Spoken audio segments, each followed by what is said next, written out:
Hello everyone, how y'all doing? This is Tom with Capo Fetish. On our previous video, we talked about our top 20 favorite 1970s album closers. In this video, we're going to talk about our top 20 1960s album openers. There were a lot to choose from, so I had to go with just absolute personal favorites, ones that really hit me here, you know what I mean?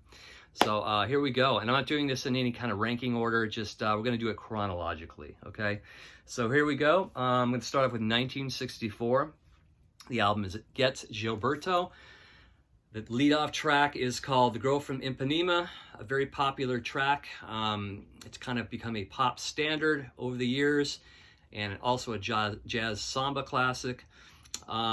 Just an amazing melody, that kind of bittersweet melody, really mellow and cool, sung by the late, great Acid Gilberto.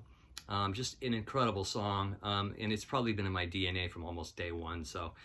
This is the first in the list from 1964, The Girl from Ipanema, and I believe it was originally recorded in 63, but it wasn't released till 64, so anyway. From 1965, the title track of the Beatles' Help. I think one of their greatest songs, one of their greatest lead-off tracks. Lennon's vocal, of course, top-notch, playing top-notch, production top-notch, and I've always loved that little lick by George Harrison after the chorus. Great song, Help, from the Beatles, 1965. Coming in, well, from 1966 is Parsley, Sage, Rosemary, and Thyme, the album from Simon and Garfunkel. The lead-off track, Scarborough Fair Canticle, another just amazing song with an amazing melody. Starting off with that just beautiful little acoustic part from Simon, and then both of them kind of going back and forth on the vocals. There's like two-part harmony going on, and there's actually two different kind of vocals going on at once. It's just a beautiful song. Of course, featured in The Graduate, the Dustin Hoffman film from '67. Always love this tune. Scarborough Fair, lead-off track from Parsley, Sage, Rosemary, and Thyme, Simon and Garfunkel. From 1966, the lead-off track from the Byrds 5D, and it's 5D. Incredible, like lead-off track with this kind of folk, kind of psychedelic thing. This is kind of their immersion into psychedelia. A lot of great songs on this album, and this 5D song has just the most amazing backup vocals from Crosby and Hillman. One of my favorite Byrds openers, 5D from Fifth Dimension, the Byrds, 1966. Coming in from 1966 or 67, depending on US and UK release. I think this was maybe early 67. I Feel Free from Cream's Fresh Cream. Always love this lead-off track. Love that Jack Bruce vocal and the harmonies and the whole deal. Kind of a pop hit for them, not a jam song, but this has always been one of my favorite Cream songs. I Feel Free, first track off Fresh Cream from Cream. A really cool tune off the Jefferson Airplane's After Bathing at Baxter's, The Ballad of You and Me and Punil. Starts off with this incredible distortion and feedback and goes into this kind of rollicking kind of tune. Just a great psychedelic start off to an amazing psychedelic classic. After Bathing at Baxter's, track 1, side 1, The Ballad of Me and You and Punil from Jefferson Airplane. And from 1967, from the first Doors album, Break On Through to the Other Side. What can you say? It's a real kind of a landmark tune. It almost kind of has a punk aggression for early 67. And the keyboard work from Ray Manzarek is outstanding. Jim's vocal, just that belting, just scream, fantastic. And this is off of the, well, probably an early 1980s version. It doesn't have the... she got high or she got high part on it. It's just the original edit. I still like the original edit better, maybe because I've heard it so much, but Break On Through to the Other Side, one of my favorite opening cuts on 60s albums, the first Doors album.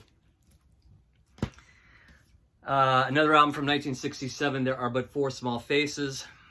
This is the American version of the UK Small Faces record. And of course, the lead-off track is Itchycoo Park. Great psychedelic number with flanging effects on the drums from Kenny Jones. Great vocal from Steve Marriott. And it really just kind of encapsulates the whole Summer of Love vibe.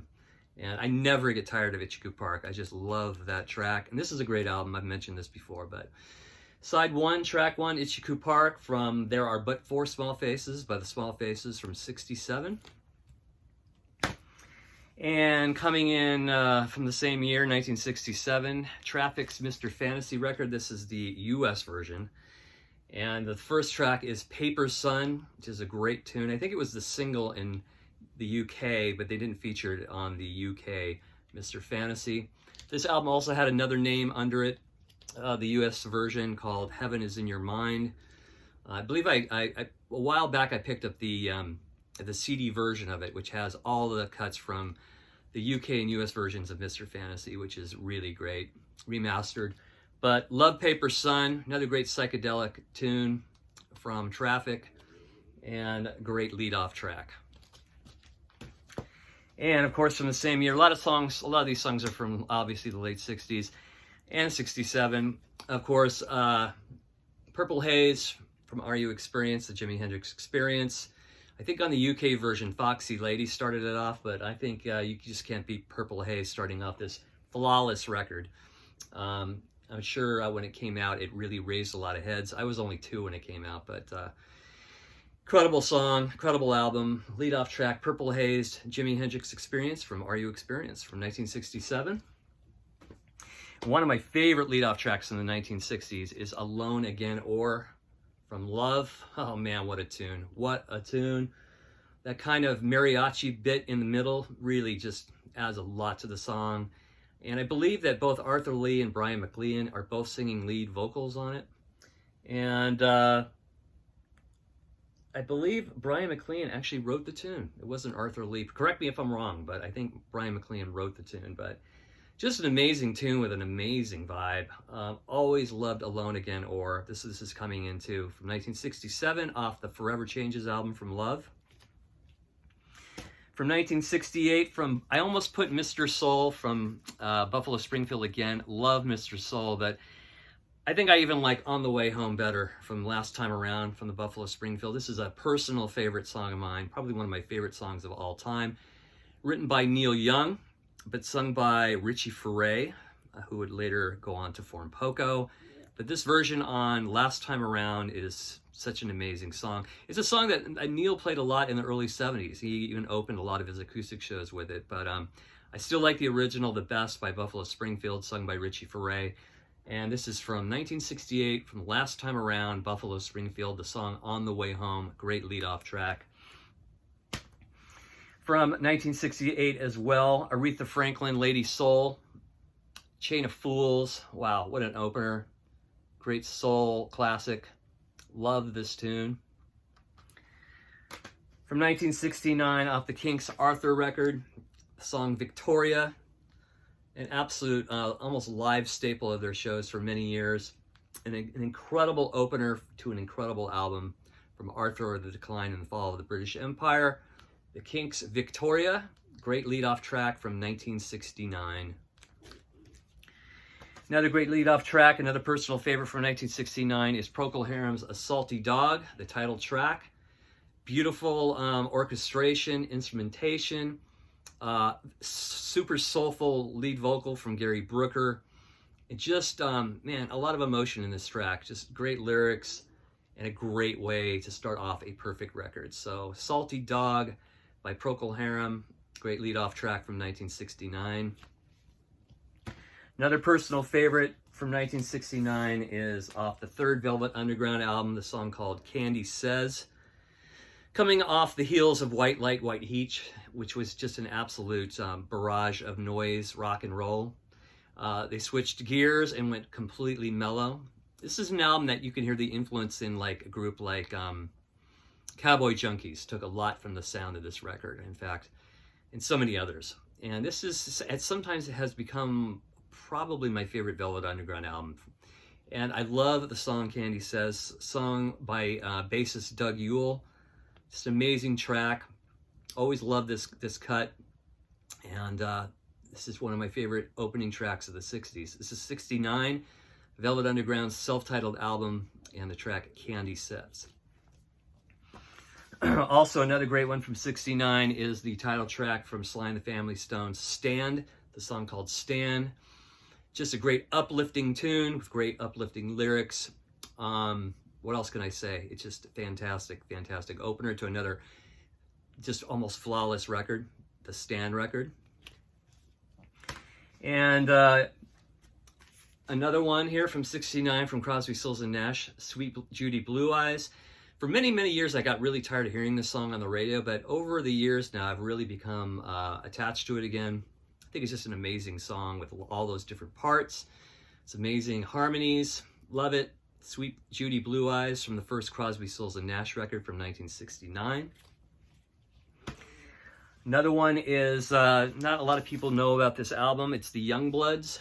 Had a big hit with Get Together in 1969. This album too, that was released, well that song Get Together came out, was actually recorded in '67 but released in '69 and became a huge hit. This album, Elephant Mountain, came out in 1969, and it's become kind of a cult favorite over the years. But the song I'm talking about, the lead-off track, is called Darkness, Darkness. It starts off with this fiddle, and then it goes into this amazing guitar solo by guitarist Banana. Just an incredible song. If you've never heard it, pull it up online. Darkness, Darkness by the Youngbloods off the album Elephant Mountain.